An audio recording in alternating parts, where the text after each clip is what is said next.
दोस्तों, अंडे को फ्राई करने वाली बिल्डिंग से लेकर 7,500 बिटकॉइंस कचरे में फेंकने तक आज आप जानेंगे आज तक की तारीख की सबसे बड़ी गलतियां। दोस्तों, जाने अनजाने में सबसे गलतियां होती रहती हैं।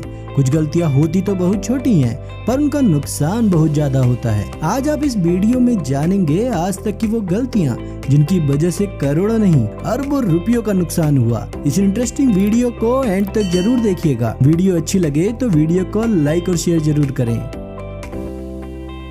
वीडियो डीवीडी के दौर में ब्लॉकबस्टर कंपनी मूवीज की सीडी और डीवीडीज बेचने की बहुत ही मशहूर कंपनी हुआ करती थी। आज से 20 साल पहले ब्लॉकबस्टर कंपनी को एक नहीं, दो नहीं बल्कि 3 बार नेटफ्लिक्स खरीदने का मौका मिला था, जिसको ब्लॉकबस्टर कंपनी ने उस समय ठुकरा दिया। नेटफ्लिक्स कंपनी उस समय डीवीडी रेंट पर दिया करती थी, जो $50 मिलियन में सेल हो रही थी। नेटफ्लिक्स को उस समय न खरीदना ब्लॉकबस्टर कंपनी को बहुत महंगा पड़ा, क्योंकि आज नेटफ्लिक्स कंपनी की टोटल वैल्यू $106 बिलियन है। आज जहां देखो नेटफ्लिक्स का बोलबाला है और ब्लॉकबस्टर कंपनी कहीं नहीं दिखाई देती।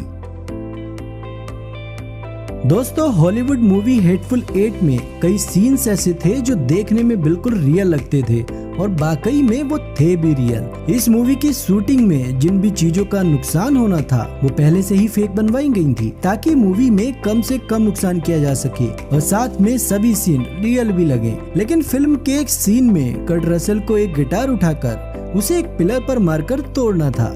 उसने वैसा ही किया जैसा उसका सीन था, लेकिन उसे इस बात का जरा भी अंदाजा नहीं था कि जिस गिटार को वो तोड़ने वाला था वह 145 साल पुराना था, जिसको मार्टिन गिटार म्यूजियम से सिर्फ शूटिंग के लिए ही रेंट पर लिया गया था। कीमत की बात की जाए तो ये गिटार प्राइसलेस था। फिल्म डायरेक्टर कर्ट रसेल को बताना भूल गया था कि तोड़े जाने वाला गिटार नकली नहीं है बल्कि असली है, और ये नुकसान फिल्म के डायरेक्टर को बहुत महंगा पड़ा था। फ्रेंच रेलवे कंपनी SNCF ने 2014 में हाई स्पीड ट्रेन बनवाने का ऑर्डर दिया, जिसके लिए उन्होंने $15 बिलियन खर्च कर डाला। लेकिन ट्रेन का ऑर्डर करते समय उन्होंने ऐसी गलती कर दी जिसका अंदाजा फ्रेंच रेलवे कंपनी के किसी भी एम्प्लॉय को न था। उनको इस गलती का अंदाजा तब हुआ जब पहली ट्रेन तैयार होकर प्लेटफॉर्म पर पहुंची, लेकिन वो ट्रेन प्लेटफॉर्म पर फिट नहीं आ रही थी। पहले तो स्टाफ को लगा प्लेटफॉर्म छोटा है, लेकिन बाद में अंदाजा हुआ कि ट्रेन का साइज ही बड़ा है। लेकिन अब बहुत देर हो चुकी थी, क्योंकि सभी ट्रेन का साइज यही रखा गया था, जो फ्रांस के टोटल 1300 प्लेटफॉर्म्स पर फिट नहीं आ सकती थी। इन्वेस्टिगेट करने पर पता लगा कि साइज मेजर करते वक्त एक छोटी सी गलती ने फ्रेंच रेलवे कंपनी को इतनी बड़ी दिक्कत में डाल दिया था। आखिरकार मजबूरी में फ्रांस के 1300 रेलवे स्टेशन प्लेटफॉर्म्स को छोटा करवाया गया, जिसमें करीब 412 करोड़ रुपए खर्च हो गए।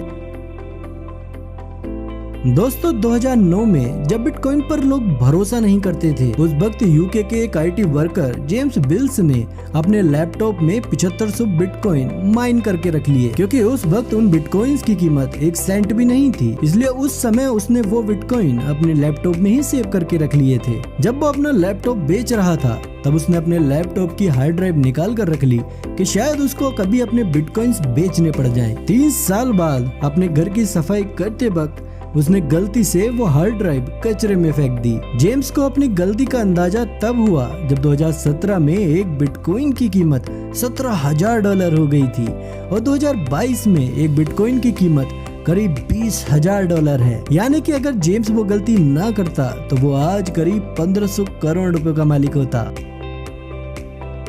2013 में लंदन में एक बिल्डिंग बनवाई गई, जो जल्द ही वॉकी टॉकी बिल्डिंग के नाम से फेमस हो गई थी, क्योंकि उस बिल्डिंग की शेप एक वॉकी टॉकी से मिलती जुलती थी। इस बिल्डिंग को बनाने में $270 मिलियन यानी 2025 करोड़ रुपयों का खर्च हुआ था। लेकिन बिल्डिंग के डिजाइन में एक ऐसी गलती थी जिसका अंदाजा आर्किटेक्ट्स को बिल्डिंग बनाने के बाद तब हुआ जब उस इलाके के लोगों में एक अजीब हलचल मचना शुरू हो गई। इस बिल्डिंग के करीब पार्क गाड़ियों का प्लास्टिक गल जाता था, पास की दुकानों के फ्लोर मैट जल जाते थे, और तो और लोग दिन के टाइम इस बिल्डिंग को देख ही नहीं सकते थे, क्योंकि बिल्डिंग के कर्व्ड शेप्स और उस पर लगे ग्लास ने सूरज की रोशनी को ट्रिपल करके रिफ्लेक्ट करना शुरू कर दिया था। जैसे मैग्नीफाइंग ग्लास से आग लगती है, ऐसा ही इफेक्ट इस बिल्डिंग की वजह से भी हो रहा था। रोशनी इतनी ज्यादा होती थी कि जो एक अंडे को भी फ्राई कर सकती थी। आखिरकार बिल्डिंग के ओनर्स को लोगों के नुकसान की भरपाई तो करनी ही पड़ी, साथ में बिल्डिंग के एक साइड पर सनसेट्स भी लगवाने पड़े। दोस्तों, कीबोर्ड पर टाइपिंग करते वक्त हम सबसे अक्सर गलतियां होती हैं, लेकिन एक बैक स्पेस प्रेस करके हम अपनी गलती ठीक कर सकते हैं। ऐसी ही एक टाइपिंग मिस्टेक 2005 में टोक्यो स्टॉक एक्सचेंज कंपनी में एक ब्रोकर से हुई। ये कंपनी जापान की सबसे बड़ी स्टॉक ब्रोकरेज फर्म है। उस ब्रोकर ने अपने क्लाइंट के 6,10,000 शेयर्स 1 येन के हिसाब से सेल कर दिए और बदकिस्मती से स्टॉक कंपनी ने उसका ऑर्डर एक्सेप्ट भी कर लिया। 2 सेकंड के बाद वो अपना सिर पकड़ के बैठ गया, क्योंकि उसको 6,10,000 शेयर्स 1 येन पर नहीं बल्कि एक शेयर 6,10,000 येन के हिसाब से बेचना था। सिर्फ एक छोटी सी गलती की वजह से उस कंपनी को $250 मिलियन यानी 1875 करोड़ रुपयों का नुकसान हुआ। तो दोस्तों, आपको इन सभी मिस्टेक्स में से कौन सी मिस्टेक सबसे बड़ी लगी, और क्या आपने भी कभी कोई इतनी बड़ी मिस्टेक की है? हमें अपने आंसर्स कमेंट करके जरूर बताइएगा। उम्मीद है आपको आज की वीडियो पसंद आई होगी। वीडियो अच्छी लगी हो तो वीडियो को लाइक और शेयर जरूर करें। साथ ही अगर आपने हमारे चैनल को अभी तक सब्सक्राइब नहीं किया है तो प्लीज हमें सपोर्ट करें और हमारे चैनल को सब्सक्राइब जरूर कर लें। अपना कीमती समय हमें देने के लिए आपका धन्यवाद।